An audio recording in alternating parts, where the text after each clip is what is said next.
ఏపీలో జగన్ ప్రభుత్వానికి రోజులు దగ్గర పడ్డాయి. టీడీపీ యువనేత నారా లోకేష్ మాత్రమే కాదు, ఏపీ రాజకీయాలపై అవగాహన ఉన్న ప్రతి ఒక్కరూ ఇదే మాట అంటున్నారు.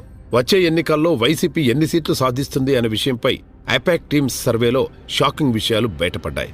క్షేత్రస్థాయిలో పరిస్థితులు వైసీపీకి పూర్తి వ్యతిరేకంగా ఉన్నాయని తెలుస్తోంది.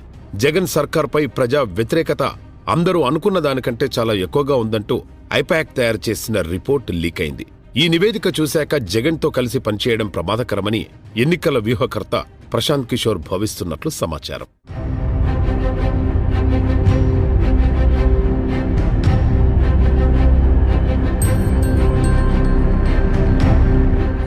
గత ఎన్నికల్లో భారీ మెజార్టీతో అధికారం చేపట్టిన జగన్ ప్రభుత్వం మొదటి రోజు నుంచే ప్రజల విశ్వాసం కోల్పోతూ వచ్చింది.